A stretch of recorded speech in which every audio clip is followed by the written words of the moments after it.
Hello दोस्तों, welcome back to my channel. दोस्तों, ये फिजिकल साइंस की फर्स्ट चैप्टर की समरी है और ये काफ़ी इंपॉर्टेंट है। इससे क्वेश्चन पूछे जा सकते हैं। अच्छा, इसकी मैंने जो एक्सप्लेनेशन वाली वीडियो थी वो मैंने बना दी थी, बट ये एक शॉर्ट में है। जल्दी जल्दी बस इसको रिवाइज कर ले जल्दी से, क्योंकि काफ़ी इंपॉर्टेंट पॉइंट्स इस पर आपको मिल जाएंगे। ठीक है, तो चलिए स्टार्ट करते हैं।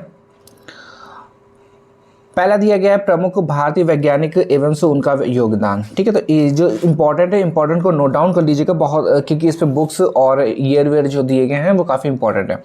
तो इस पे पहला दिया गया है डॉक्टर जगदीश चंद्र बोस। ठीक है, जगदीश चंद्र बोस वैज्ञानिक थे, परंतु एक वनस्पति शास्त्री के रूप में प्रसिद्ध हुए। ठीक है, अब देखिए इनका क्या है, 1917 में उन्होंने वस्तु विज्ञान मंदिर की स्थापना करी।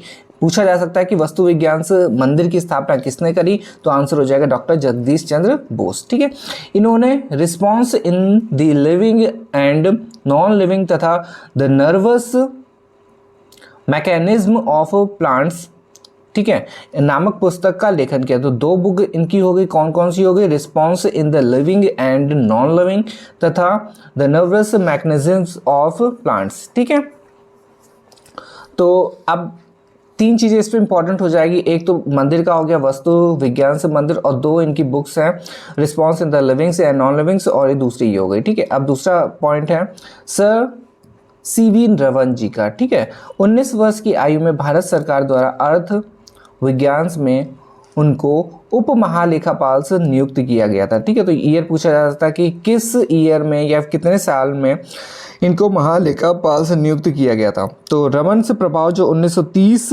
में उन्हें नोबेल पुरस्कार दिया गया। इंपॉर्टेंट देखिए, ईयर वाले सारे इंपॉर्टेंट, मैंने पहले ही बताया कि क्वेश्चन इसी से ही पूछे जाएंगे। छोटे छोटे क्वेश्चन जो बनेंगे इसी से ही आ जाएंगे। तो रमन प्रभाव 1930 में इनको नोबेल प्राइज़ दिया गया था। ठीक है, फिर सन 1958 में इन्होंने लेनिन पुरस्कार से सम्मानित किया गया। तो दो पुरस्कार इनके हो गए, कौन कौन से, एक तो नोबेल पुरस्कार हो गया, कब मिला, 1930 में, और दूसरा है लेनिन पुरस्कार, लेनिन शांति पुरस्कार 1958 में। फिर इन्हीं के सम्मान में 28 फरवरी को प्रत्येक वर्ष राष्ट्रीय विज्ञान दिवस के रूप में मनाया जाता है। ठीक है, तो याद रखिएगा दिवस भी इस पे। और फिर इसके बाद है बीरबल साहनी। सन 1919 में लंदन विश्वविद्यालय द्वारा प्राचीन से वनस्पति जीवाश्म पर आधारित शोध के लिए उन्हें डॉक्टर्स ऑफ साइंस की उपाधि प्रदान की गई। उन्होंने वनस्पत्यावशेष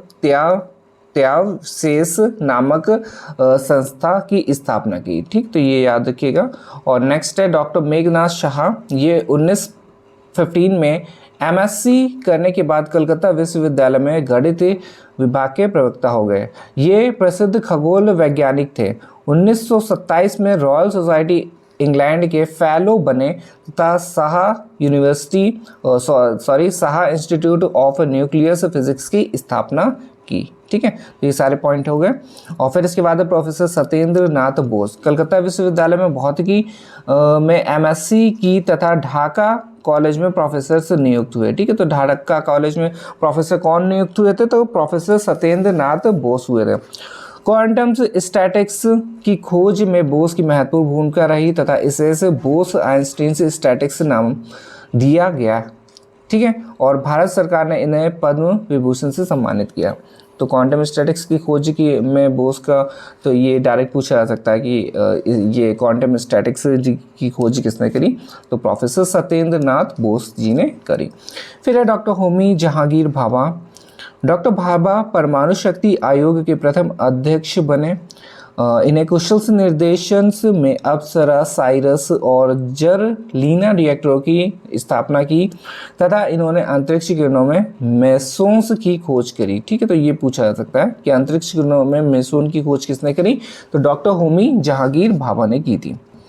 फिर इसके बाद है डॉक्टर एस चंद्रशेखर, और ये एक प्रसिद्ध खगोल शास्त्री थे। इन्होंने तारामंडल और सौरमंडल के विषय में अत्यंत रोचक तथा प्रस्तुत की थी, जो रोचक तत्व है उनको प्रस्तुत करा था। और 1968 में इन्हें पद्म विभूषण से तथा 1983 में नोबेल प्राइज दिया गया था। तो नोबेल प्राइज एस चंद्रशेखर को कब दिया गया, तो 1983 में दिया गया है। फिर इसके बाद है डॉक्टर विक्रम साराभाई। डॉक्टर विक्रम साराभाई ने सौर भौतिकी अंतरिक्ष किरणों पर अधिक शोध कार्य किए तथा इन्होंने अंतरिक्ष कार्यक्रम का जनक कहा जाता है। अंतरिक्ष अनुसंधान संगठन से भौतिकी अनुसंधान और प्रयोगशाला तथा Indian institute of management Ahmedabad की स्थापना में महत्वपूर्ण योगदान दिया था। ठीक है, फिर इसके बाद देखते हैं वेणु बप्पू। ये भी एक प्रसिद्ध खगोल विज्ञानी थे। इन्होंने बप्पू विल्सन सिद्धांत का प्रतिपादन किया और नैनीताल में वेधशाला स्थापित की तथा कोडाइकनाल वेधशाला के अध्यक्ष रहे। फिर इसके बाद एक और इम्पॉर्टेंट है जो कि ज़्यादातर लोग जानते हैं इनको, ठीक है। और फिर देखते हैं इनका क्या है, डॉक्टर APJ अब्दुल कलाम। पद्म विभूषण से सम्मानित डॉक्टर कलाम जी एक महान वैज्ञानिक होने के साथ साथ एक कुशल से राष्ट्रपति भी साबित हुए। ठीक है, पता है सबको। और उन्होंने अपने जीवन काल में अनेक गरिमामयी पदों को सुशोभित किया। 1958 में इनकी जो रक्षा अनुसंधान से एवं विकास संस्थान में वरिष्ठ वैज्ञानिक सहायक बनाए गए। ठीक है, तो ये ईयर याद रखिएगा, 1958 में बनाए गए थे। और फिर इसके बाद है तत्पश्चात उपग्रह प्रक्षेपण यान SLV परियोजना का निर्देशक बनाया गया। रोहिणी उपग्रह को अंतरिक्ष में प्रक्षेपित करने तथा 1998 में पोखरण में दूसरा सफल परमाणु परीक्षण करने में महत्वपूर्ण भूमिका निभाई थी। ठीक है, तो 1998 वाले पोखरण में दूसरा हुआ था उस पर काफ़ी महत्वपूर्ण भूमिका निभाई। और फिर इसके बाद तत्पश्चात सफलता की सीढ़ियों को पार करते हुए इन्हें कितना जुलाई 2002 से लेकर जुलाई 2007 तक की राष्ट्रपति पद भी दिया गया। फिर इसके बाद कुछ जो हमारे फॉरेन या विदेशी वैज्ञानिक थे उनको देख लेते हैं। सबसे पहले दिया गया है सर आइजैक न्यूटन। न्यूटन ने गुरुत्वाकर्षण के सार्वत्रिक नियम की खोज की तथा गति के नियमों का प्रतिपादन किया।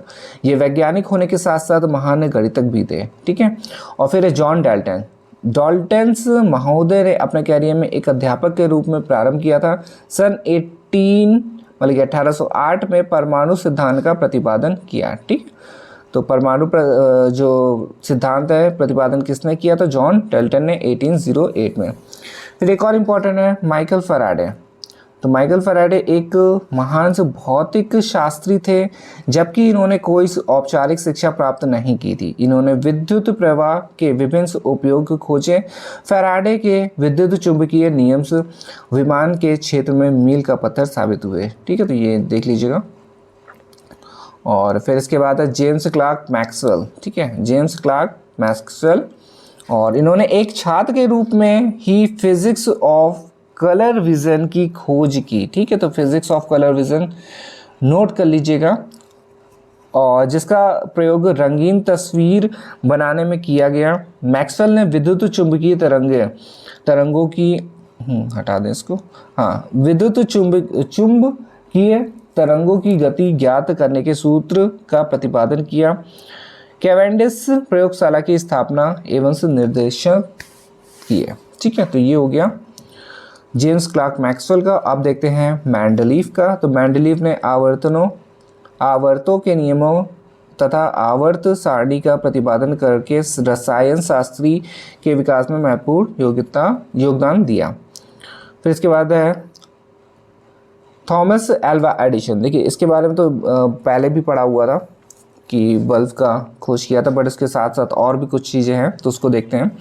एडिशन ने सर्वप्रथम वोट रिकॉर्डिंग मशीन की क्या करी? खोज करी। ठीक, तो वोट रिकॉर्डिंग मशीन, और तत्पश्चात फोनोग्राम्स, बिजली का बल्ब और मोशन पिक्चर प्रोजेक्टर की खोज ने इन्हें विश्व प्रसिद्ध वैज्ञानिक बना दिया। ठीक है, तो थॉमस एल्वा एडिशन के नाम से सबसे ज़्यादा क्या है? बिजली का बल्ब भी याद आता है।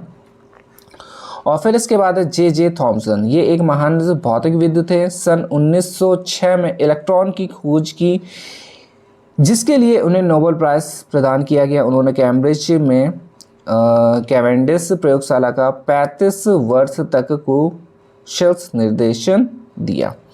फिर इसके बाद है मैक्स प्लांक, और प्लांक ने ब्लड बॉडी रेडिएशन के संबंध में अनेक महत्वपूर्ण प्रयोग किए तथा प्लांक विकिरण सूत्र का प्रतिपादन किया, जिसके लिए उन्हें जो मिला 1918 में जो नोबेल पुरस्कार से सम्मानित किया गया। तो मैक्स प्लांक क्या याद रखेंगे? Black body radiation. फिर अर्नेस्ट रदरफोर्ड ने 13 वर्ष की उम्र में रसायन शास्त्र विषय में नोबेल प्राइज प्राप्त किया था। याद रखिएगा, जो ये इनका ईयर भी पूछा जा सकता है कि कितने वर्ष में इन्होंने रसायन शास्त्र विज्ञान में नोबेल प्राइज प्राप्त किया, तो कितने वर्ष हो जाएगा? 13 वर्ष हो जाएगा। फिर इसके बाद इन्होंने रेडियो धर्मिता तथा अल्फा एवं बीटा किरणों पर अनेक प्रयोग किए। इन्होंने विखंडन एवं संलयन क्रियाओं तथा प्रथम न्यूक्लियस रिएक्टर के नियम में महत्वपूर्ण योगदान दिया। ठीक है, तो ये भी काफ़ी इंपॉर्टेंट रहेंगे। और फिर इसके बाद है एल्बर्ट आइंस्टीन ने फोटो इलेक्ट्रिक जो प्रभाव है और प्लस ब्राउनियन गति तथा सापेक्षता के विशेष सिद्धांत को प्रतिपादित करके आधुनिक भौतिकी का शुभारंभ किया। इन्होंने गुरुत्वाकर्षण से तथा गुरुत्व बल के विषय में महत्वपूर्ण तत्वों की खोजों की तथा क्वांटम थ्योरी ऑफ लाइट, सबसे ज़्यादा important, quantum theory of light का प्रतिपादन किया। ठीक है, तो 1921 में इन्हें क्या मिला था? भौतिकी में नोबेल प्राइज से सम्मानित किया गया था। तो एल्बर्ट आइंस्टीन तो सबसे ज़्यादा इंपॉर्टेंट किस पे हो जाएगा? Quantum theory of light. फिर इसके बाद है मैक्स बॉर्न ने क्रिस्टल्स लैटेक्स सिद्धांत का प्रतिपादन किया। इन्होंने क्वांटम मैकेनिक्स और का पथ प्रदर्शन माना जाता है। इन्होंने आधुनिक फिजिक्स, भौतिकी तथा प्रकाशिकी नामक 2 प्रस्तुत जो प्रसिद्ध पुस्तकें थी उनका प्रकाशन किया। पहला क्या हो जाएगा? आधुनिक भौतिकी, और तथा दूसरा क्या हो जाएगा? प्रकाशी। ठीक है, तो 2 इंपॉर्टेंट से पुस्तकों का प्रकाशन किया किसने? मैक्स बॉर्न ने। अब देखिए, इसको एक बार रिवाइज जरूर कर लीजिएगा क्योंकि इससे छोटे छोटे क्वेश्चंस बहुत सारे बनेंगे।